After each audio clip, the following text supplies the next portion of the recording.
તમારી સાથે સત્યની સાથે અને ગુજરાત વિધાનસભા 2022ની ચૂંટણીના સૌથી મોટા શો સત્તા સંગ્રામ સાથે હું છું નુપુર। સત્તા સંગ્રામનો આજે grand finale episode Ahmedabad Sabarmati નદીના રિવરફ્રન્ટ ઉપરથી આપ સૌનું સ્વાગત છે। ભારતીય જનતા પાર્ટીના કાર્યકર્તાઓ, નેતાઓ, હોદ્દેદારો મારી સાથે જોડાયા છે। કોંગ્રેસ પાર્ટીના કાર્યકર્તાઓ, નેતાઓ, હોદ્દેદારો અને અમદાવાદની જનતા મારી સાથે જોડાઈ છે। આપ સૌનું સ્વાગત છે સંદેશના સત્તા સંગ્રામના। અને મંચ ઉપર મારી સાથે ભારતીય જનતા પાર્ટીમાંથી રાષ્ટ્રીય પ્રવક્તા કે શર્માજી છે, સાથે જ અમદાવાદના પ્રથમ મહિલા મેયર, પૂર્વ સાંસદ ભાવનાબેન દવે મારી સાથે છે। આપનું સ્વાગત છે। કોંગ્રેસ પાર્ટીમાંથી રાષ્ટ્રીય પ્રવક્તા રોહનભાઈ ગુપ્તા મારી સાથે છે અને પ્રદેશ પ્રવક્તા પ્રગતિબેન આહિર, આપ બંનેનું પણ સ્વાગત છે। આજે વાત કરવી છે આખા ગુજરાતની લગભગ 70 થી વધારે વિધાનસભા, 10,000 કિલોમીટરથી વધારેનો પ્રવાસ આખું ગુજરાત સંદેશ ન્યૂઝ ખૂંદીને આવ્યું। સત્તા સંગ્રામ અલગ અલગ બેઠકો ઉપર અમે કરીને આવ્યા। ચૂંટણીનો પહેલો ફેઝ પતી ગયો છે અને હવે બીજો ફેઝ 5 તારીખે બીજા તબક્કાનું મતદાન થવાનું છે, પણ ઓવરઓલ ગુજરાતની વાત કરવી છે। સૌથી પહેલા કે શર્માજી પાસે जयशु। शर्मा जी, प्रथम चरण खत्म हुआ है, प्रथम चरण खत्म होने के बाद मतदान कुछ कम भी हुआ है, राजनेता भी असमंजस में है, कहां वोट हुआ कहां नहीं। अब मुझे आपका जवाब पता है, आप बीजेपी कहेंगे, लेकिन पूरा चुनाव अगर देखा जाए बीजेपी को कहां देखते हैं आप? देखिए नुपुर जी, ये चुनाव पहले से ही, जब ये चुनाव प्रारंभ हुआ तभी से गुजरात की जनता ने ये मन बना लिया था कि एक बार पुनः माननीय प्रधानमंत्री मोदी जी और मुख्यमंत्री भूपेंद्र पटेल जी के नेतृत्व में 7वीं बार जो है गुजरात में भाजपा की सरकार बने और 27 सालों से जो डेवलपमेंट का काम, जो विकास का कार्य भारतीय जनता पार्टी ने किया है और जो डबल इंजन की सरकार ने किया है, एक बार फिर से उसको जन आशीर्वाद देकर उन्हें पुनः जो है सत्ता में लाए। तो ये मन गुजरात की जनता का ऑलरेडी था और वो ही चीज़ प्रथम चरण के चुनाव में भी देखने को मिला। और मैं कहता हूं जो द्वितीय चरण का चुनाव है और 8 तारीख को जो परिणाम आएंगे आप देखेंगे, आपकी गुजरात में एक बार फिर से भाजपा की सरकार। चलो एक बार फरीथी भाजपनी सरकारनो दावो हमेशाथी थतो आव्यो छे, फरी एक बार थयो छे। रोहनभाई राष्ट्रीय प्रवक्ता छे पण गुजरातीमां मारी साथे स्टुडियोमां पण घणी बधी डिबेट करी चूक्या छे, आपणे गुजरातीमां ज वात करीए। फरी एक बार डबल एंजीननी सरकार बनवा जई रही है। कोंग्रेस पोताने क्या जोवे छे? कोंग्रेसमां कोई मोटा नेताओ नथी आव्या, वडाप्रधान अत्यारे रोज रोड शो करे छे अने एमनी साथे साथे प्रचार, चूंटणी, आते एक सभाओ, मोटा मोटा नेताओ। कोंग्रेस क्या देखाय छे? मोदीजीए જ્યારે પ્રચાર ચાલુ કર્યો ત્યારે બધા સ્થાનિક નેતાઓ ભેગા થયા, ભૂપેન્દ્રભાઈ, નીતિનભાઈ, રૂપાણીજી, અને પૂછ્યું મોદી તમને અમારા પર ભરોસો નહીં કે? એટલે મોદીજી કે નહીં કે હું જ પ્રચાર કરીશ, તમારા બધાનું કંઈ મારે કામ નથી। ડબલ એન્જિનની વાત, આ એવું ડબલ એન્જિન છે કે દર 3જા વર્ષે એન્જિન બદલી નાખવું પડે છે। આ એવું ડબલ એન્જિન છે કે 27 વર્ષમાં ડીઝલ વધારે ખાય છે। આ એવું ડબલ એન્જિન છે કે 27 વર્ષમાં એવરેજ ઓછી આપે છે। આ એવું ડબલ એન્જિન છે કે એમના 40 ડબ્બા બદલી નાખ્યા। આ એવું ડબલ એન્જિન છે જેમાં 20 ડબ્બા કોંગ્રેસના નાખ્યા તોય એમનું ગાડું પહોંચવા। આ એવું ડબલ એન્જિન છે કારણ કે જનતાએ આ વખતે નક્કી કર્યું છે કે અમે અમારા મુદ્દા ઉપર વોટ આપીશું। જનતાએ નક્કી કર્યું છે કે અમે પરિવર્તન પર વોટ આપીશું। જનતાએ નક્કી કર્યું છે કે મોરબીના અન્યાય પર વોટ આપીશું। જનતાએ નક્કી કર્યું છે કે ડ્રગ્સ કાંડ પર વોટ આપીશું। જનતાએ નક્કી કર્યું છે કે નકલી જે દારૂ વેચાયો એના ઉપર વોટ આપીશું। પેપર લીકના મુદ્દે આપીશું। ભ્રષ્ટાચારના મુદ્દે વોટ આપીશું। જ્યારે જનતાના મુદ્દા મેન મુદ્દા થઈ જાય ને ત્યારે કોઈ પણ પ્રચાર કરે। ચલો जनता मुद्दा मेन मुद्दा થઈ જાય કોંગ્રેસનું કહેવું છે ને ભારતીય જનતા પાર્ટી કહે છે કે જનતા ચૂંટણી લડે છે તો જનતા ચૂંટણી લડે છે, જનતા આટલા બધા મુદ્દાઓ ગણાવે છે જો કોંગ્રેસ પાર્ટી, અને તમે પ્રો ઇન્કમ્બન્સી કહો છો તો એ કઈ રીતની પ્રો ઇન્કમ્બન્સી? જુઓ નુપુરભાઈ, હમણાં જ કોંગ્રેસના પ્રવક્તાએ કહ્યું કે એન્જિન બદલે છે। એટલે એન્જિન જે હોય તે, પણ એન્જિન કેવું કામ કરે છે એમાં પ્રજાને રસ છે। એન્જિન કેવો વિકાસ કરે છે એમાં પ્રજાને રસ છે। એન્જિન એ જુએ છે પ્રજા કે પરિવારવાદ એક બાજુ વિકાસવાદ છે, એની સામે જનતા મત કરે છે। અને એટલા માટે જ આજ 27 વર્ષથી અમે અહીંયા શાસન કરી રહ્યા છીએ।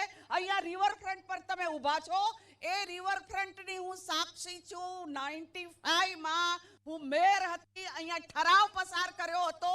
નરેન્દ્રભાઈ મોદી જ્યારે આવ્યા ત્યારે આ રિવરફ્રન્ટનો વિકાસ થયો છે એટલે કોઈ પણ એવો દાવો નહીં કરી શકે કે આજે અત્યારે અમદાવાદ અને ગુજરાતનો જે વિકાસ થયો છે, આજે સ્ટેચ્યુ ઓફ યુનિટી સૌથી ઊંચું વિશ્વનું સ્ટેચ્યુ, અને નુપુરભાઈ હું તમને કહું કે આખા વિશ્વમાં સૌથી વધારે લાંબી 63,000 કિલોમીટર જે આખું કેનલ છે, એ કેનલ એ માત્ર ને માત્ર ગુજરાતમાં છે, ક્યાંય નથી બીજે. એટલે આવા તો કઈ કઈ અગ્રતાના શિખરો અમે બિલકુલ રિવરફ્રન્ટની આપે વાત કરી, અહીંયા જ સર્કસ પણ થતા હતા. તમારી વાત સાચી, કોંગ્રેસ પાસેથી જવાબ લઉં, પણ વંશવાદની તમે વાત કરી. બે સવાલો આમાંથી મારા નીકળે છે. ભારતીય જનતા પાર્ટીએ આ વખતે 24 એવા ઉમેદવારોને ટિકિટ આપી છે જે રાજકીય પરિવારમાંથી આવે છે, કોઈના દીકરા છે, કોઈના ભાઈ છે, કોઈને કોઈ સંબંધી છે. તો આ વંશવાદ કે પરિવારવાદ નથી? નુપુરભાઈ, વંશવાદ અને પરિવારવાદ એને કહેવાય કે જે ગાંધી કુટુંબની અંદર માનનીય નહેરુજી, માનનીય ઇન્દિરાજી, માનનીય રાજીવજી અને પછી રિમોટ કંટ્રોલ વાળા સોનિયાજી અને ત્યાર પછી એમના સુપુત્ર માનનીય રાહુલજી દ્વારા જ સરકાર ચાલે અને પ્રધાનમંત્રીના કરેલા ઠરાવ કેબિનેટના એને ફાડી નાખે એટલી સત્તા જેની પાસે છે, એવા પરિવારવાદ છે. એટલે ધારાસભ્યમાં આવે તો પરિવારવાદ નહીં ગણવાનો? ના, ધારાસભ્યમાં કામ કરીને આવેલા લોકો છે. ઓકે, કેનાલની આપણે વાત કરી હતી, એની પણ આગળ વાત કરીશું. પણ પ્રગતિબેન, આ રિવરફ્રન્ટની વાત કરી, વિકાસની વાત કરી. વાત તો છે કે ભાઈ અમે પણ નાના હતા તો સર્કસ જોવા અહીંયા આ જ નદીની અંદર તંબુ તણાતા ત્યાં આવતા હતા. વિકાસ તો થયો છે એવો દાવો છે, અને અહીંયા ઊભા છીએ તો દેખાય પણ છે. 1947 પછી ભારતીય જનતા પાર્ટી એવું માને છે કે 1947માં દેશ આઝાદ નથી થયો, 2014 પછી આઝાદ થયો છે. નરેન્દ્રભાઈ મોદી જ્યારે મુખ્યમંત્રી બન્યા ને એ પછી આઝાદ થયો. શું એ પહેલા ભારત દેશમાં કે ગુજરાતમાં કોઈ વિકાસ નહોતો થયો? ભારતીય જનતા પાર્ટીએ તો એ વિકાસ કર્યો છે કે લોકોના ખિસ્સા કેવી રીતે ખાલી કરવા. અહીંયા પાછળ જ અટલ બ્રિજ બનાવ્યો છે, એની ફી રાખી છે. જનતાના ખર્ચે એના ટેક્સમાંથી બનાવ્યો, ફી રાખી, અને મોરબીના બનાવ પછી એને પણ કેપેસિટી ઘટાડી દીધી. ગુજરાતની અંદર જેટલા ભારતીય જનતા પાર્ટીએ વિકાસ કર્યા છે એમાં આજે એક બાળક જન્મે છે ને એની ઉપર 45,000નું દેવા સાથે જન્મે છે, એવો વિકાસ ભારતીય જનતા પાર્ટીએ કર્યો છે. જ્યારે કોંગ્રેસે તો એવો વિકાસ કર્યો તો અહીંયા બેઠેલા ભારતીય જનતા પાર્ટી કે કોંગ્રેસના બધાએ માનવું પડે કે 2004થી 14માં લોકોની ઇન્કમમાં વધારો થયો છે. 2004થી 14માં ખેડૂતોના દેવા માફ થયા છે. 2 થી 4માં મહિલાઓ માટેના મજબૂત કાયદાઓ બન્યા છે. 4 થી 14માં લોકો સારી રીતે પોતાનું જીવન જીવી શકે, આધુનિક જીવન જીવી શકે, એ જીવન કોંગ્રેસે આપ્યું છે. એ પછી 14 પછી કાળા નાણાંના નામે લોકોના ખિસ્સા ખાલી કર્યા. જીએસટી એવો લાગુ કર્યો છે કે આજે પણ વેપારીઓને હજી સમજમાં નથી આવતું કે કયો જીએસટી ને એના નિયમો શું છે. એ પછી મહિલા સુરક્ષાની વાત હોય તો આ એક ગુજરાતમાં રહીએ છીએ નુપુરભાઈ આપણે, કે જે ગુજરાતમાં રાતે 2 વાગે એક દીકરી બારોબાર નીકળી શકતી હતી, આજે દિવસે દીકરીઓના ગળા કપાય છે, નાક કપાઈ જાય છે. આજે દીકરીઓ માટે કેટલાક દીકરીઓ દિવસે પણ નીકળતા બીવે તો નવરાત્રીમાં આટલી બધી છોકરીઓ ફરે છે, કેવી રીતે ફરે છે? નુપુરભાઈ, ગુજરાતની સંસ્કૃતિ છે. જ્યારથી કોંગ્રેસ હતી ને ત્યારે પણ નવરાત્રી થતી હતી અને ત્યારે પણ દીકરીઓ બહાર નીકળતી. અત્યારે પણ સુરક્ષિત નીકળે છે કે નથી નીકળતી? અત્યારે સુરક્ષિત એટલે હું એ કહી રહી છું કે દીકરીઓના ગળા પહેલા દિવસના કપાતા હતા, દીકરીઓના નાક કપાતા. અરે નુપુરભાઈ, એક મહિલા ઓફિસર એક પોતાના ગુનેગારને રજૂ કરવા માટે કોર્ટમાં લઈ જાય અને કોર્ટમાં એના ઉપર હુમલો થાય ને ત્યાં સુધી પોલીસવાળા ના છોડાવવા. ચલો, એટલે કાયદો વ્યવસ્થા બધા ઉપર પ્રહાર કરવામાં આવ્યા છે. પણ આ વખતે હું હિન્દીમાં કહું એટલે કે શર્માજી जरा समझी सके. इस बार सर जो मुद्दे बात हुई यहाँ पर शर्मा जी की स्थानीय मुद्दे होने चाहिए, लेकिन इस चुनाव में चल रहा है राम मंदिर, चुनाव है गुजरात का, चुनाव में चल रहा है धारा 370, चुनाव है गुजरात का, चुनाव में चल रहा है एनआरसी, चुनाव है गुजरात का. गुजरात में 2002 के बाद पहला ये चुनाव है जब यहाँ हुए दंगों की बात की गई, ना 7 में की गई, ना 12 में, ना 17 में. इस बार ऐसा तो क्या है कि राष्ट्रीय मुद्दों पे बीजेपी को यहाँ लड़ना पड़ रहा है? नुपुर जी देखिए, आप माननीय प्रधानमंत्री मोदी जी का जो रैली में भाषण है उसे आप सुन लीजिए, या अमित भाई शाह का भाषण, या हमारे राष्ट्रीय अध्यक्ष जी का, या तमाम जो रैलियां हो रही हैं, उसमें 90% बात जो है यहाँ के गुजरात के विकास की ही बात होती है. लेकिन 2% 5% ये बात भी करना. मैं एक चीज पूछता हूँ, राम मंदिर की बात हम क्यों न करें? ये क्या गुजरात भारत से अलग है? क्या यहां राष्ट्रीय मुद्दे नहीं होते हैं? इसी सोमनाथ से जो है राम मंदिर की जो यात्रा प्रारंभ हुई थी। क्या धारा 370 की बात न करें? क्या गुजरात का उससे धारा 370 के गुजरात वासियों का लेना देना नहीं है? क्योंकि ये सब राष्ट्रीय सुरक्षा के भी मुद्दे हैं। राष्ट्रीय सुरक्षा के मुद्दे में गुजरात की जनता का भी भारी योगदान है, वल्लभ भाई पटेल का योगदान है। तो क्या उनकी चर्चा नहीं होनी चाहिए? गांधी जी की भी चर्चा होनी चाहिए। गांधी जी की भी चर्चा होती है, उनकी भी चर्चा हो रही है। अच्छा, तो सर तो फिर परेश रावल जी ने कल क्यों ये कहा कि साबरमती के संत तूने अकेले नहीं किया कमाल, अगर सरदार नहीं होते तो क्या आजादी लेकर मंजीरा बजाते? ये बहुत वायरल हो रहा है सर आज। नहीं, ठीक है, मैंने सुना नहीं है इस बयान को और इस पर मैं कभी कोई कमेंट नहीं कर सकता। मजे की बात यह है सर, जितने भी भारतीय जनता पार्टी के प्रवक्ता को मैंने ये पूछा, किसी ने नहीं सुना, पूरी जनता ने सुन लिया ये वीडियो। नहीं, मेरे संज्ञान में नहीं है। यदि संज्ञान में आएगा तो निश्चित रूप से इसमें मैं प्रतिक्रिया भी व्यक्त कर दूंगा। लेकिन जो उसके बाद जो आपने जो दूसरा प्रश्न किया था वो एक बार बिल्कुल बिल्कुल सर, प्लीज। नहीं, जो आपने पूछा मुझसे राम मंदिर के बाद एक प्रश्न और। हाँ, मतलब गुजरात के दंगों की बात 2007 के चुनाव में नहीं हुई, वो बात 2012 में नहीं हुई, ना 17 में हुई, ना कभी जो उपचुनाव आए उसमें हुई, लेकिन इस बार क्यों?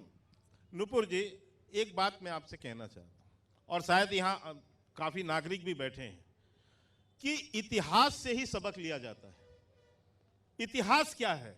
आज 25 साल गुजर गए, एक नई पीढ़ी आ गई है, लेकिन उसे पता होना चाहिए कि इस अहमदाबाद, इस गुजरात में कांग्रेस के तुष्टीकरण की नीति के कारण से किस तरह की अराजकता और किस तरह की अशांति होती थी। यहां किस तरह से 365 दिन में 265 दिन यहां दंगे होते थे। यहां कोई रथ यात्रा नहीं निकल सकता था, लोग पत्थर पर मारते थे। यहां कोई सार्वजनिक जो है पूजा पाठ रैली नहीं हो पाती थी। लोग जो है व्यापारी वर्ग आते थे, उनके परिवार वाले रात दिन ये मनाते थे कि जो है किसी तरह बिजनेस करके वापस आए। ये जो अशांति का माहौल था, उसे क्या लोगों को याद नहीं दिलाना पड़ेगा कि इस तरह के यदि ऐसे अराजक तत्व तो फिर से हावी हो जाएंगे, यदि इस तरह से कांग्रेस की तुष्टीकरण की नीति बढ़ती जा रही है, जिस तरह से इनके विधायक यहाँ कहते हैं कि यदि हमें वोट देंगे तो हम यहाँ पर केवल मुसलमानों के लिए हॉस्पिटल खोलेंगे। ये बयान किसके हैं? एक तुष्टीकरण की बात क्यों है? चलिए इस बात पे मैं आता हूं, पहले रोहन जी का मैं इस पे एक वर्जन लेना चाहूंगा। रोहन जी, आपसे अनुरोध ये है कि आप भी अगर हो सके हिंदी में बात करें, जिससे शर्मा जी आपकी बात समझ पाए। भारत माता की, भारत माता की, वंदे वंदे। જ્યારે ભારત માતાની વાત આવે ત્યારે કોંગ્રેસ કે બીજેપી બધા એક જ છીએ, પહેલા આપણા મગજમાં એ વાત નાખેલી, પહેલી વાત। અને बीजी बात जो हमने, सॉरी यस, हिंदी में बात करूंगा। देखिए, अभी के शर्मा जी ने कहा कि 20 साल पहले क्यों जाना पड़ रहा है नुपुर भाई। अगर मैं आपको 20 साल की बात करूं, 2017 का भाजपा का संकल्प पत्र, मैं उसको लेके यहाँ पे डिबेट करने को तैयार हूं। उन्होंने कहा था कि महिलाओं को हम फ्री शिक्षा देंगे। क्या दे रहे हैं? मेरी बहनें यहाँ पे बैठी है, पूछिए क्या फ्री शिक्षा मिल रही है? नहीं मिल रही है। उन्होंने कहा था कि हम विश्व स्तरीय विश्वविद्यालय बनाएंगे, वो नहीं बना। उन्होंने कहा था किसानों की आय हम दुगना करेंगे, वो नहीं हुआ। तो जो लोग 5 साल पुराना मैनिफेस्टो नहीं खत्म कर सकते हैं, तो इसीलिए गुजरात में कहा जाता है कि विकास पागल हुआ है। क्या पुराना खत्म नहीं करते हो, नया आगे चिपका देते हो और आगे लेके जाते हो। दूसरा, मोदी जी ने जब यहाँ पे सीएम थे तब कहा था कि सुजलाम सुफलाम, कल्पसर योजना, हर घर में जल, जल में नल। મહેસાણા में उन्होंने कहा था कि मित्रों તમે નળ ખોલશો તો નળમાંથી તેલ નીકળશે। હવે થયું જેવું કે નળમાંથી પાણી બંધ થઈ ગયું અને જનતાનું તેલ નીકળી ગયું, કારણ કે મોંઘવારીએ તેલ કાઢી નાખ્યું। एक बीजी वस्तु, एक और चीज, तुष्टीकरण का आरोप लगा है कांग्रेस पे, कांग्रेस के विधायकों पे। देखिए, मैं नुपुर जी वापस एक बात कहूंगा कि जब आप गुजरात की बात करते हैं, मैंने कहा अभी हमारे साथी भाजपा के कार्यकर्ता भी यहाँ पे बैठे, भारत माता की जय में ये बात नहीं आती। तुष्टीकरण कौन करता है? जिसको मालूम है उस काम का उनको जनता से प्रतिसाद नहीं मिलेगा। 27 साल में सिर्फ हवाई बातें की हो, उसको जरूरत है। ये मुद्दे क्यों आ रहे हैं? क्यों 20 साल पहले की बात आ रही है? क्योंकि 20 साल में आप कुछ नहीं कर पाए हो। लेकिन फिर भी जगदीश ठाकुर जी ने कहा ना कि इस देश की तिजोरी पे सबसे पहला अधिकार मुस्लिमों का है।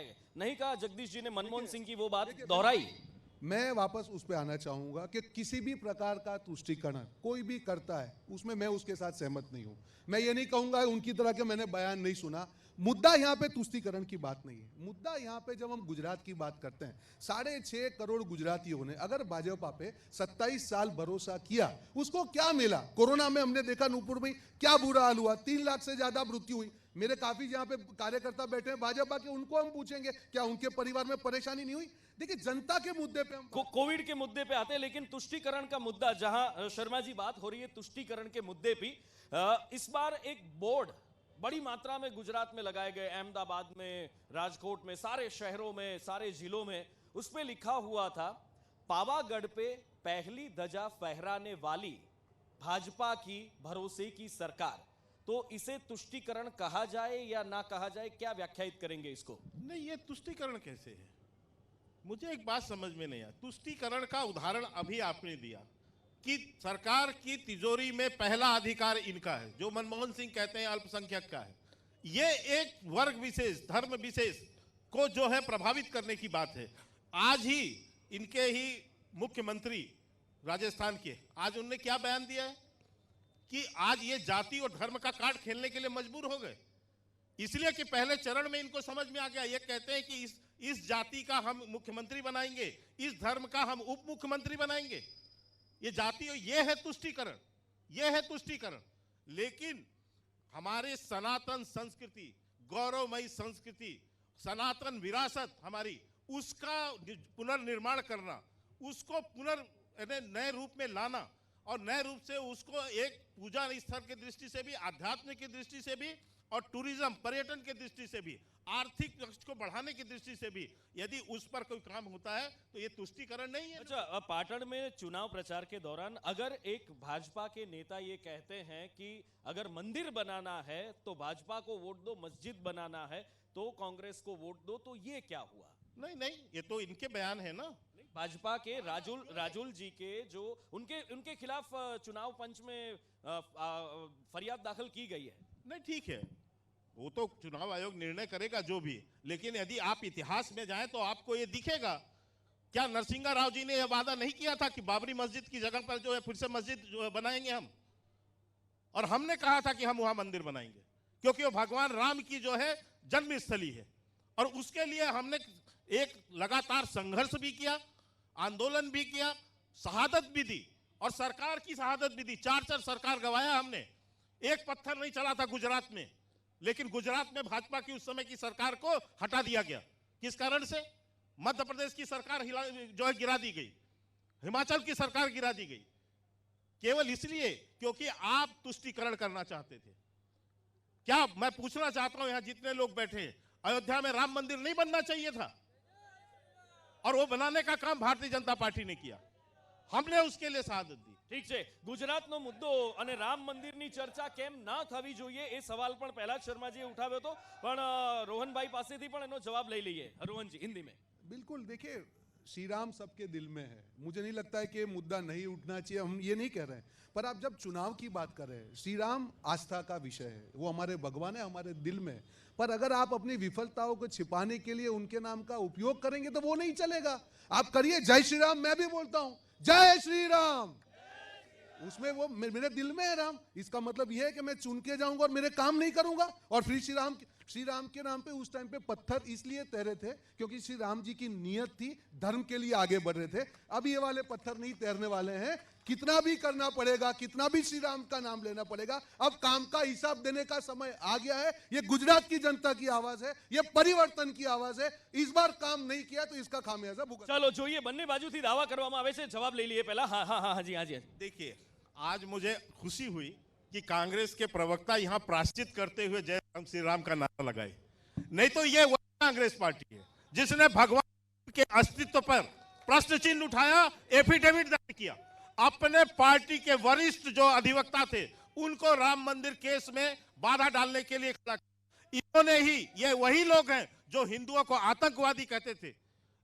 हिंदुओं को आतंकवादी शब्द किसने दिया? ये तो कांग्रेस की देन है ना। भगवान श्री राम के अस्तित्व पर प्रश्न उठाना, चंदन लगाने पर सांप्रदायिकता का करार दे देना, आज अच्छी बात है, घर वापसी हो रही है तो बधाई देता हूं कि बहुत देर बाद आए, सबक सीख के आए। जय श्री राम का नारा लगाइए और प्रायश्चित कीजिए। चलिए जवाब ले लेते हैं, क्या रोहन जी क्या कहना चाहते हैं? हाँ जी, हाँ जी, हाँ जी। पूर्व भाई, हमारे दिल में श्री राम है, बचपन से पूजा करते हैं। हमको किसी के सर्टिफिकेट की या प्रायश्चित की उनको जरूरत है कि श्री राम का नाम लेके भी जनता को धोखा दिया तो प्रायश्चित इनको करने का समय है। और दूसरी बात, अभी इनको नॉलेज नहीं है, मैं चैलेंज के साथ कहता हूं, सेतु समुद्रम प्रोजेक्ट ये वाजपेयी जी ने अप्रूव किया था, जिसमें राम सेतु को काटकर नया रूट बनाने की परमिशन 2003 में वाजपेयी जी ने दी थी। मैं चैलेंज करने को तैयार हूं के शर्मा जी, डॉक्यूमेंट। चलिए ब्रेक का टाइम हो रहा है, लेकिन आप दोनों को एक साथ बात करवा देते हैं, ये मुद्दा उठाए। रोहन जी आप यहां आ जाइए मेरे साथ, और शर्मा जी आप यहां आ जाइए मेरे साथ, सीधी बात करवा देते हैं। मुद्दा गर्म हो रहा है, सीधी बात करवा देते दोनों की। नहीं, मुझे आश्चर्य है, राम का जो प्रोजेक्ट था निश्चित रूप से वो एक प्रपोजल आया, लेकिन वो अटल जी की सरकार में नहीं हुआ, वो फिर कांग्रेस की सरकार में के दौरान जो है। देखिए, मुझे साज को आज क्या इनको चाहिए तो मैं डेट के साथ बोल देता हूं, क्योंकि मैं हवा में बात करने की, मेरा विकास पागल नहीं हुआ है। ये टाइम्स ऑफ इंडिया का आर्टिकल है, आप जरा देख लीजिए क्या है आर्टिकल। ये है, ये सेतु रुमित्रा क्लियर्ड बाय एनडीए रिजीम, 2007 सितंबर 23 का आर्टिकल है।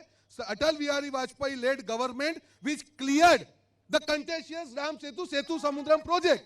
और वो का, एक मिनट, 1998 में करुणानिधि जी के फंक्शन में वाजपेयी जी ने प्रॉमिस किया था कि सेतु समुद्रम प्रोजेक्ट में बना के रहूंगा। झूठ मत बोलिए शर्मा। नहीं, ये उस समय नहीं बना, नहीं हुआ। आर्टिकल में इसलिए आया क्योंकि एक प्रपोजल था, प्रपोजल को आर्टिकल में लाया गया। लेकिन मैं जो पूछना चाहता हूं कि आप ये बताइए, आपने एफिडेविट दायर किया या नहीं किया कि भगवान श्री राम का अस्तित्व नहीं है? ये एफिडेविट, ये आज रोहन जी बताएं, ये कहते हैं, बताइए रोहन जी। ये देखिए, और ये प्रपोजल यूपीए ने रिजेक्ट किया। आपने प्रपोजल समुद्र सेतम काटा और ये हमने रिजेक्ट किया 2002 में। बिल्कुल नहीं था, मैं ये कहता हूं। लेकिन मैं इनसे जो पूछना चाहता हूं कि अंबिका सोनी जब टूरिज्म मंत्री थे तब उस समय इन्होंने एफिडेविट दायर किया है नहीं किया सुप्रीम कोर्ट में कि भगवान राम का कोई अस्तित्व नहीं है? ये मैं पूछना चाहता हूं। आप 1998 में वाजपेयी जी ने ये प्रॉमिस करुणानिधि जी के वहां किया था, आप जरा चेक कर लीजिए अपना रिकॉर्ड, मैं दिखा रहा हूं। बिल्कुल गलत। ओके, आप अपनी जगह आइए सर। आप एफिडेविट का जवाब ये दें। चलो एफिडेविट में जवाब आप ही दो। आपको मैं 98 में जिस सरकार ने राम मेघदूत को काटने की बात की, वो हमसे सवाल पूछेगी, पहले बोलिए जय श्री राम और नहीं करेंगे पाप के काम। बताइए, पूछे। ओके प्लीज आप जगह है वो, अब सर आप भी प्लीज आपकी जगह पर आइए। ब्रेक का टाइम हो रहा है, हाँ जी। जय श्री राम का नारा लगाते अंततः आज मंदिर निर्माण, भव्य मंदिर का निर्माण हो रहा है। माननीय प्रधानमंत्री नरेंद्र मोदी जी के कर कमलों से शिलान्यास हुआ है और उसी के लिए हम लोगों ने बलिदान देते हुए आगे बढ़े। लेकिन इन लोगों ने जो वहां पर रोक लगाई, भगवान श्री राम का जो अपमान किया, उसका जो पाप लगातार भोग रहे हैं। पूरे देश से केवल 2.5 राज्यों में बच गए, अब वहां से भी ये खत्म हो जाएंगे। चलिए आप, हाँ जी। इनके अहंकार के लिए मैं कुछ नहीं कहूंगा, पर आज राम भगवान भी पूछ रहे होंगे, पूछे राम किया नहीं कुछ काम और फिर ले रहे हो मेरा नाम। और ये आज राम जी की आवाज है, अरे कुछ काम तो करो। जय श्री राम तो हमारे दिल में भी है, पर 27 साल में कुछ करके तो दिखाते। रोहन जी माइक पकड़े रहे। Sir please. ओके, एक जवाब दे देता हूं मात्र, यदि 27 साल में हमने यहाँ विकास का गुजरात में काम नहीं किया होता तो क्या गुजरात की जनता 27 साल से भारतीय जनता पार्टी को जिताती? 6 चुनाव जिताए, लोकसभा हो, स्थानीय निकाय के चुनाव हो, सारे सांसदों के सीट भारतीय जनता पार्टी की झोली में आते हैं। ये गुजरात की जनता के प्रति हमारा विश्वास, जो जनता का हमारे प्रति। जी से जवाब ले लेते हैं। जब भी भाजपा की दुकान खतरे में आ जाती है तब हिंदू मुसलमान और पाकिस्तान की एंट्री हो जाती है, पर अब नहीं होगा। अब भगवान राम भी समझ चुके हैं कि भैया इन्होंने मेरे नाम का उपयोग किया, अब पत्थर नहीं तैरेंगे, अब सिर्फ काम के पत्थर तैरेंगे, श्री राम के नाम पे नहीं करेंगे। ગુજરાત વિધાનસભાની ચૂંટણીના સૌથી મોટા શો સત્તા સંગ્રામના ગ્રાન્ડ ફિનાલેમાં ફરી એકવાર આપનું સ્વાગત છે। બ્રેક પહેલા ઘણી ગરમાગરમી થઈ બંને રાષ્ટ્રીય પ્રવક્તાઓ વચ્ચે રામના નામને લઈને, રામ મંદિરને લઈને, રામ સેતુને લઈને, પણ સ્થાનિક મુદ્દા પણ એટલા જ જરૂરી છે। અને પ્રચાર આ વખતની ધુરા છે એ શરૂઆતમાં જ રોહનજીએ એક આરોપ લગાવ્યો કે અહીંયા બીજા કોઈ ઉપર ભરોસો નથી એટલે પ્રધાનમંત્રી પ્રચાર કરવા માટે આવ્યા છે। પ્રધાનમંત્રીએ 2 દિવસમાં 2 રોડ શો કરવા પડ્યા, લગભગ 150 કલાક જેટલા ભાષણો કરવા પડ્યા, એટલે આટલી બધી મહેનત નરેન્દ્ર મોદી ખુદ કેમ કરી રહ્યા છે? બહુ જ સરસ સવાલ પૂછ્યો। રોહનભાઈને પણ આ સમજાય એવી વાત નથી, એટલા માટે કે એમને નથી સમજાતી એટલે તો ગુજરાતની જનતા એમને ચૂંટતી નથી। લોકોના હૃદયમાં ગુજરાતના પનોતા પુત્ર મોદીજી જ્યારે પ્રધાનમંત્રી હોય અને એ મોદીજીએ વિશ્વની અંદર ભારતનું નામ રોશન કર્યું હોય, ગઈકાલે G20ના અધ્યક્ષ તરીકે ભારતે સ્થાન સંભાળ્યું છે, આવા અનેક કામો થયા છે। વિકસિત દેશો કે જે અત્યાર સુધી ભારતના પ્રધાનમંત્રી ત્યાં જતા તો એની નોંધ પણ નહોતા લેતા। આજે રશિયા અને યુક્રેન વચ્ચેનો જે યુદ્ધ ચાલે છે એમાં તાલ ઠોક કે કહી દીધું ભારતે કે અમે રશિયા પાસેથી તેલ લેશું અને જેને જે કરવું હોય કરી શકે આવી તાકાત પ્રાપ્ત થઈ છે। અને એટલા માટે જ રોહનભાઈને સમજાશે નહીં। ગુજરાતમાં કદાચ સુરતની અંદર નરેન્દ્રભાઈ રોડ શો કરે તો અમદાવાદવાળા કે અમારે જોવા છે તમને। આ ચૂંટણીનો એક માહોલ છે અને એક ઉત્સાહ છે લોકશાહીનો, તો દરેકને નરેન્દ્રભાઈને જોવાનો વિચાર। અચ્છા, દરેકને નરેન્દ્રભાઈને જોવાનો એમને એક ઉત્સાહ છે, એટલા માટે નરેન્દ્રભાઈ અહીંયા આવે છે અને રોડ શો કરે છે। આજે પણ અમદાવાદમાં અત્યારે રોડ શો ચાલુ છે। નદીની આ બાજુ અમે ઊભા છીએ, નદીની પેલી બાજુ અત્યારે રોડ શો ચાલી જ રહ્યો છે અને ટીવી સ્ક્રીન ઉપર, સંદેશ ઉપર પણ સતત તમને બતાવી રહ્યા છીએ। પૂર્વ વિસ્તારની અંદર અત્યારે રોડ શો ચાલી રહ્યો છે। પણ પ્રગતિબેન, જો નરેન્દ્ર મોદીને જોવા ગુજરાતની જનતા અલગ અલગ શહેરોના થનગનતા હોય તો રાહુલ ગાંધીને જોવા પણ થનગનતા હોય। એક જ વાર આવ્યા, બે જગ્યાએ જઈને જતા રહ્યા, એની પહેલા ખાલી અહીંયા રિવરફ્રન્ટ પર આવ્યા હતા, કેમ આવું? નરેન્દ્રભાઈ મોદી ગુજરાતના પનોતા પુત્ર છે અને ગુજરાતમાં કાયમી એમનું સ્વાગત જ હોય અને લોકો જોવા ઈચ્છતા જ હોય, સ્વાભાવિક છે। પણ રાહુલજી તો 5મી સપ્ટેમ્બરે જ્યારે અહીંયા આવ્યા ને ત્યારે એક પણ બસની વ્યવસ્થા વગર જે જનમેદની ઉમટી પડી હતી ને એ તમે લોકો એ મીડિયાએ જ બતાવ્યું છે। અને એ પછી પણ જ્યારે સુરતમાં આવ્યા, રાજકોટમાં આવ્યા, ત્યારે જે અમારી સભાઓની જગ્યા હતી ને એના કરતાં ડબલ બાર પબ્લિક ઊભી હતી ને એ રાહુલજીનો પ્રેમ જોવા માટે આવે છે। અને રહી વાત, પહેલાં તમે ડબલ એન્જિનની વાત કરી હતી, અહીંયા બેઠેલા બધાને પૂછો કે ગાડી કેટલા એન્જિનથી ચાલે, ટ્રેન કેટલા એન્જિનથી ચાલે? જે હવામાં ઉડતા હોય ને એને 2 એન્જિનની જરૂર પડે કે ક્યારે કયું એન્જિન ખોટવાઈ જાય, તો અહીંયા ગુજરાતનું એન્જિન તો ખોટવાયેલું જ છે, એટલે એક જ એન્જિનથી અત્યારે ચલાવવી પડે એવું છે સરકાર। એટલે નરેન્દ્રભાઈ મોદી અહીંયા પ્રચાર કરવા આવવો પડે છે। નરેન્દ્રભાઈ અહીંયા આવે તો અમે સ્વાગત કરીએ કે ભાઈ દેશના પ્રધાનમંત્રી છે, તમે આવો, વાંધો નહીં। પણ એ ભૂલી ગયા છે છેલ્લા 1 મહિનાથી કે એ દેશના પ્રધાનમંત્રી છે, એ ગુજરાતના પ્રચારક મંત્રી બનીને આવી ગયા છે, એના માટે દુઃખ થાય છે। બધો વિકાસ થયો છે, આટલા બધા કામ થયા છે, આટલા બધા લોકો નરેન્દ્રભાઈને માની રહ્યા છે, તો સતત ભારતીય જનતા પાર્ટીની સીટોમાં ઘટાડો કેમ થઈ રહ્યો છે? અને આ વખતે કેમ એવો ડર પેદા થઈ ગયો છે કે ગુજરાતમાંથી સત્તા જઈ રહી છે? લોકો સમજી ગયા છે કે અહીંયા આવશે, પહેલાં હિન્દુ મુસલમાન કરવાની કોશિશ કરશે, પણ એવું થયું નહીં। એ પછી આવીને 2 દિવસ એવા ગાણા ગાયા છે ગયા વખતની જેમ કે મને અપશબ્દો કીધા, પણ જનતાને ખબર પડી ગઈ કે આવું રડી અને આપણું દિલ જતીને પાછા વોટ લઈ જશે, તો જનતાએ એમાંય જવાબ ના આપ્યો, છેલ્લે મજબૂર થઈ ગયા। સૌરાષ્ટ્રના જે કાલના આંકડાઓ આવ્યા છે એના માટે મજબૂર થઈ ગયા કે દરેક સિટીમાં જઈને રોડ શો કરશે ને તોય હવે ભેગું નથી। ચલો આ બાજુથી ભાવનાબેનનો જવાબ લઈ લઈએ। હા, કોંગ્રેસના પ્રવક્તા બેનશ્રીને થોડીક માહિતી આપી દઉં કે ગાળોની વાત તો અમે કરી જ નથી। બીજું, અમને કોઈ ડર છે તો ગઈકાલના જે પર્સન્ટેજ મોરબીનું ચૂંટણીના આવ્યા છે ટકાવારી એ જ સાબિત કરે છે કે મોરબીની જનતાને વિશ્વાસ છે। તમે ગમે એટલું ખોટું બોલો તો પણ અહીંયા જનતા માનવાની નથી। ત્રીજું, ઓકે, હા, એક જવાબ આપવા માંગે છે, મોરબી ઉપર બોલવા માંગે છે, હું એ જવાબ લઈ લઉં વચ્ચેથી। મોરબીનો મુદ્દો છે એટલા માટે। હા, નુપુરભાઈ આનાથી મોટી દુઃખની વાત કઈ હોઈ શકે? મોરબી ઉપર રાજનીતિ કરવાની? મારા માનનીય રાહુલ ગાંધીજીને જ્યારે મીડિયા પૂછવા ગયા ને કે આ બ્રિજ તૂટ્યો એમાં તમારું શું નિવેદન છે, એણે કીધું કે આ બાબતમાં રાજનીતિ ના હોય અને કોંગ્રેસના નેતાઓ અને કાર્યકર્તાઓ ત્યાં મદદ કરે. એ કોંગ્રેસ પાર્ટી છે અને એમાં તમે વોટ શેર જોઈ રહ્યા છો કે કોણે કેટલો વોટ આપ્યો. રિઝલ્ટ તો આવવા દો. અરે ભાઈ, અમને તો આજે પણ રૂવાટા ઊભા થઈ જાય. અમે ભારતીય જનતા પાર્ટીને કહીએ છે કે ગયણા ગાયઠા દિવસ સત્તામાં છો ને ત્યાં સુધીમાં આરોપીને પકડીને સજા કરો. ઓકે ઘણી બધી ચર્ચાઓ થઈ રહી છે, પણ અહીંયા જે નેતાઓ, કાર્યકર્તાઓ, હોદ્દેદારો બંને પક્ષના છે એ પણ કંઈક કહેવા માંગે છે. મારી સાથે મારા સહયોગી એન્કર કશિશ સૈયડ પણ છે. કશિશ, પ્લીઝ લોકોની વચ્ચે જશો અને લોકો શું કહે છે એ પણ એમના મંતવ્યો જાણીશું. હા પ્લીઝ. હા બિલકુલ. શું કહેશો આપ? ચલો બોલો. ભાજપના બેને જે રીતે વાત કરી કે કાંકરિયા બનાવ્યું, રિવરફ્રન્ટ બનાવીને વિકાસ દેખાડવા માંગે છે, પણ એમ વિકાસ ના દેખાય. વિકાસ દેખાડવો હોય તો 25 પેપર ફોડ્યા એનો વિકાસ બતાવો, એના આરોપીને પકડો, એ વિકાસ થાય. લઠ્ઠાકાંડ થાય છે તો એના આરોપીને પકડો તો વિકાસ દેખાય. જે બેરોજગારી વધી છે તો લોકોને રોજગારી આપો તો વિકાસ દેખાય. એમ રિવરફ્રન્ટ ને કાંકરિયા દેખાડવાથી ઓકે આ બાજુથી એક ભાઈ કંઈક કહેવા માંગે છે. હા, કેવું છે ભારતીય જનતા પાર્ટીના કાર્યકરોને? કોંગ્રેસના મિત્રોને મારે એટલું કહેવું છે કે જ્યારે હમણાં કોવિડની વાત કરી એમને, તો કોવિડ વિશે મારે એટલું જ કહેવું છે કે ભારતના ભાજપની સરકાર હતી એના લીધે આટલા શોર્ટ ટાઈમની અંદર રસીકરણ શોધાયું અને એક ડોઝ નહીં, એક ડોઝ ઉપર 2 ડોઝ ને એની માથે બુસ્ટર ડોઝ રાખ્યો ને એના કારણે આજે આટલી ભીડ માસ્ક વગર બેઠી શકી છે.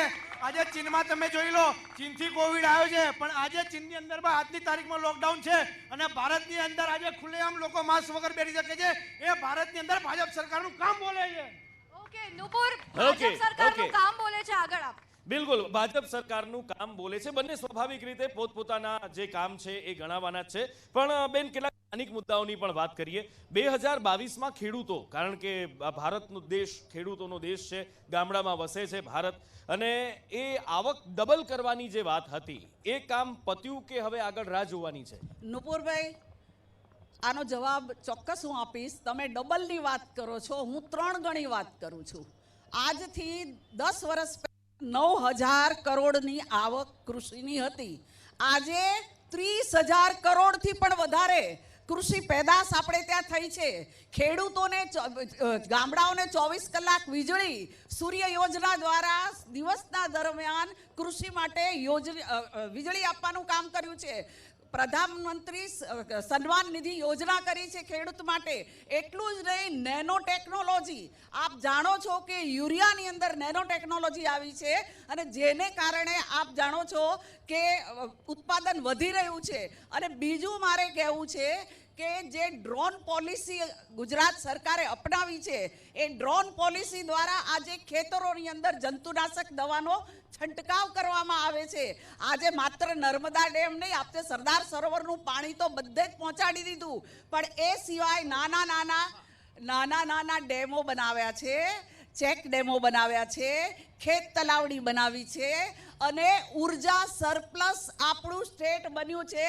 કોંગ્રેસના સમયમાં અંધારું હતું, આજે ગુજરાત વીજળીની છત વાળું રાજ્ય છે. ચલો, વીજળીની છત વાળું રાજ્ય. હા રોહનભાઈ, આપની પાસે આવું. હાજી.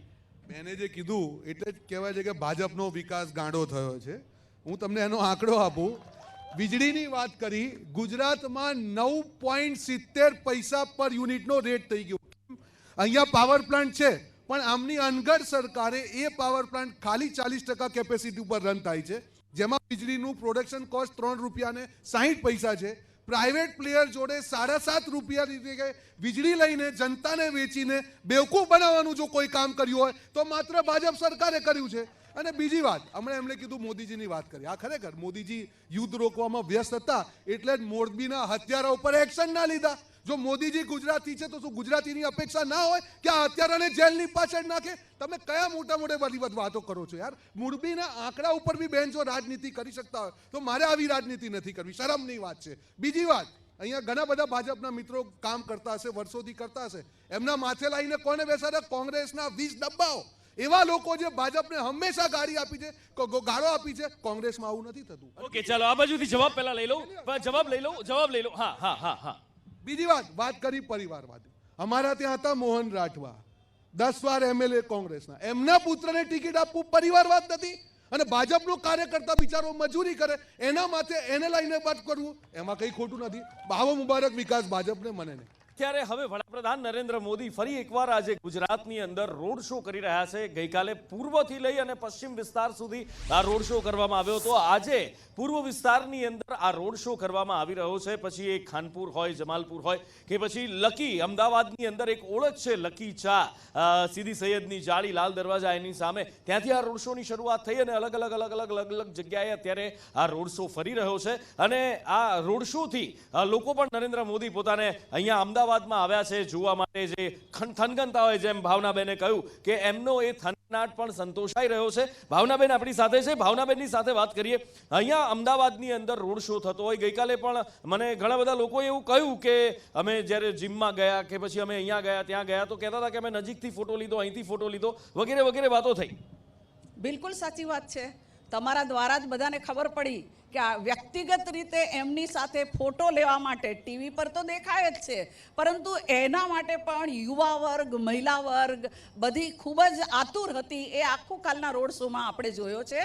અને બીજું કે માનનીય રાહુલજી આવ્યા, બેને વાત કરી, બરાબર છે કોંગ્રેસના પ્રવક્તાએ, પરંતુ રાહુલજી આવવાથી આપે જોયું કે સમગ્ર ગુજરાતની જનતા નારાજ થઈ ગઈ.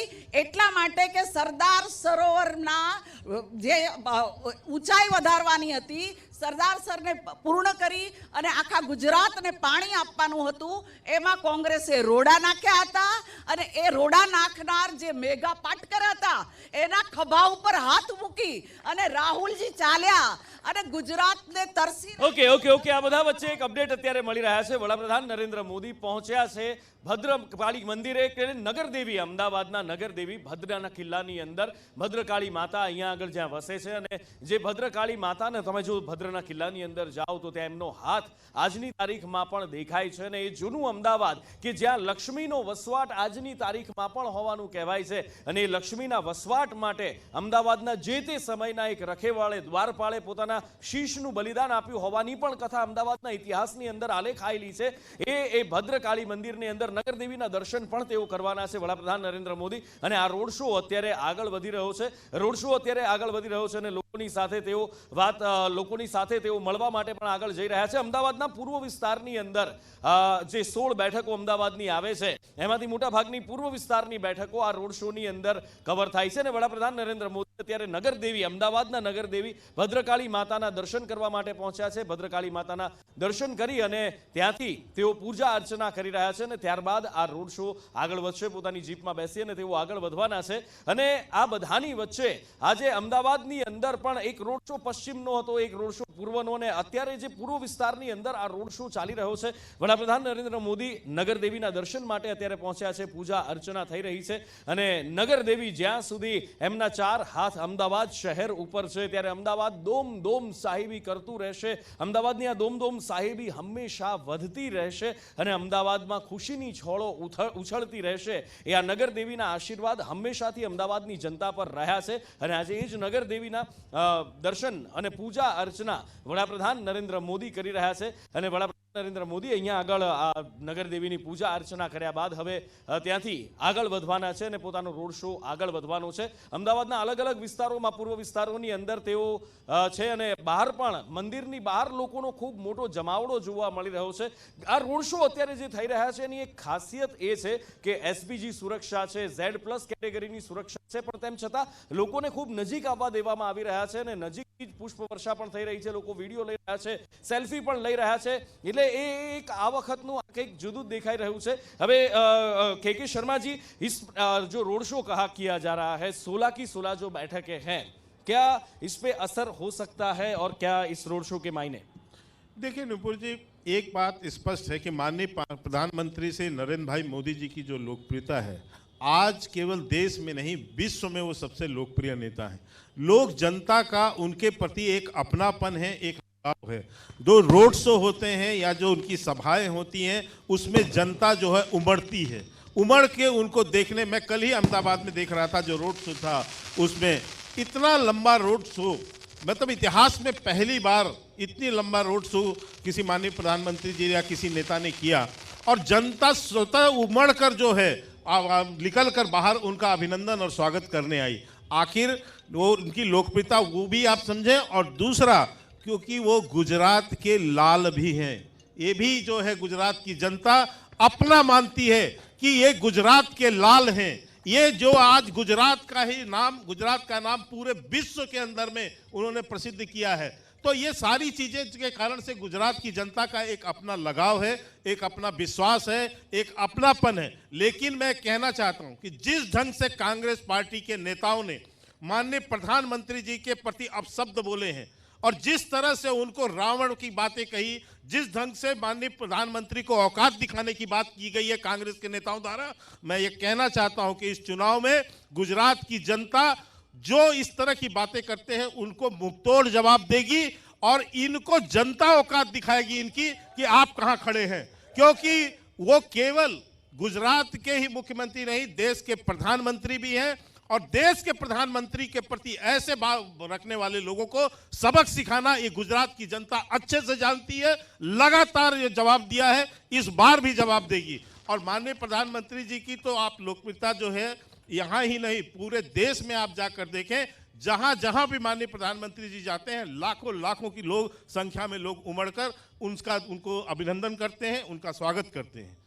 तो ये तो गुजरात के लिए मैं कहूंगा कि एक तरह का गौरव का विषय है, क्योंकि गुजरात की धरती पुत्र जो है उनका किस ढंग से आज मान और सम्मान पूरे देश पूरे विश्व में हो रहा है। इसको देखकर हर भारतीय एक भारतीय जो है वो गर्व महसूस करता है। आज माननीय प्रधानमंत्री जी के नेतृत्व के कारण ही आज भारतीयों का मान और सम्मान पूरे विश्व में जो है बढ़ा है। आज विश्व में पहले जब जाते थे लोग जो है इंडियन कहने पर मुंह फेर लेते थे, आज आगे बढ़कर पूछते हैं आप इंडिया से हैं, आप मोदी जी के देश से हैं, आप मोदी जी के देश के रहने वाले हैं। आज भारतीयों का मान सम्मान विश्व पटल पर जिस ढंग से बढ़ा है वो केवल और केवल माननीय प्रधानमंत्री श्री नरेंद्र मोदी जी के कारण बढ़ा है। और वो इसलिए मुझे भी प्रसन्नता है कि आज मैं उनकी जन्म स्थली जो है उस प्रदेश की धरती पर खड़ा हूं जहां से माननीय प्रधानमंत्री जी आते हैं और जो यहाँ के एक बहुत ही अभिनंदनीय जो है यहाँ के लाल हैं। બિલકુલ, એટલે વડાપ્રધાન નરેન્દ્ર મોદીની એ જે વાત કરી રહ્યા છે અત્યારે હું આવું રોહનભાઈ આપની પાસે 2 મિનિટ પણ બે મિનિટ આવું છું આપની પાસે પણ ભાવનાબેનનો પણ મત જાણવો જરૂરી છે કે કહેવા માંગીશ ભાવનાબેન? હા, આપનો પ્રશ્ન રોડ શો માટે. ઓહો, અચ્છા, આ રોડ શો જે થયો છે એ તો મેં પહેલા જ આપણે જવાબ આપી દીધો છે કે અત્યાર સુધી કોંગ્રેસ કહે છે કે વિકાસ ગાંડો થયો છે, પણ આ એમને વિકાસ ગાંડો લાગે છે, પણ અમારા નરેન્દ્રભાઈને કેમ બધા જોવા આવે છે એ જાણવું હોય તો અમે તો વિકાસની જ વાત કરતા હતા. આજે તમે જુઓ તો કોવિડની અંદર 40,000 કરોડ રૂપિયાની વેક્સિનેશનનું 2 ટાઈમ મફત વેક્સિન આપી, ઉપરથી બુસ્ટર ડોઝ આપ્યો. એટલું જ નહીં, મહિલાઓ માટે શૌચાલય, જો ભાઈ આ બહુ જ મોટી વાત છે. અને 3 તલાકનો જે કાનૂન છે એને દૂર હટાડ્યો. આજે મુસ્લિમ બહેનો પણ કહે છે કે નરેન્દ્ર ભાઈ हमारे भाईजान है, उनको हमारी चिंता हुई. कोई पण ज्ञाति जाति धर्मना भेदभाव वगर मोदीजीए जे कई कानून बनाव्या छे ए बधा माटे सरखा बनाव्या छे, महिलाओने सशक्त करी छे, एंटी रेडिकल सेल बनावाना छे. मने तो डिबेट जोऊं छुं ज्यारे नेशनल पर त्यारे शा माटे कांग्रेस चिंता करे छे एनी केम स्लीपर सेल होय, देशद्रोही होय एमने पकड़वा ना जोईए, मारो प्रश्न छे. अरे आ तो गुजरात मॉडल स्टेट छे अने गुजरातमां एंटी रेडिकल सेल बनवानो छे अने कॉमन सिविल कोड आववानो छे अने आ मॉडल स्टेटनी वात समग्र राज्यमां भारतना बधा ज राज्यमां जवानी छे. अने एटला माटे ज गुजरातनी जनता हिंदू मुस्लिम ख्रिस्ती जे कोई होय ते ए बधा ज एक गुजरातना नागरिक तरीके भारतना नागरिक तरीके रहे छे अने माननीय मोदीजीने भारतीय जनता पार्टीने अढळक मत आपीने जीताडवानी. ચાલો, એ તો આવનારો સમય બતાવશે કે શું થાય છે શું નહીં. સ્ટુડિયોથી મારી સાથે મારા સહયોગી જોડાયા છે જિજ્ઞાસા. બિલકુલ જી જિજ્ઞાસા. બિલકુલ નુપુર, એક તરફ વડાપ્રધાનનો સતત બીજા દિવસે આજે રોડ શો અમદાવાદમાં યોજાઈ રહ્યો છે અને અત્યારે વડાપ્રધાન નગરદેવી ભદ્રકાળી મંદિરમાં દર્શન કરવા માટે પહોંચ્યા, જ્યાં ત્યાં મંદિરના પૂજારીની હાજરીમાં પૂજા કરવામાં આવી રહી છે વડાપ્રધાન દ્વારા અને નગરદેવી ભદ્રકાળી માતાના ચરણોમાં તેમને શીશ ઝુકાવ્યું છે. મંદિરની બહાર વડાપ્રધાન અત્યારે આવ્યા છે. સીધા જ દ્રશ્યો સામે આવી રહ્યા છે. ચૂંટણી પહેલા આ અમદાવાદમાં ભવ્યાતિ ભવ્ય રોડ શો અને એ પણ સતત બીજા દિવસે વડાપ્રધાન નગરદેવીના દર્શન કરી મંદિરની બહાર નીકળ્યા છે અને રોડ શો હવે આગળ વધશે.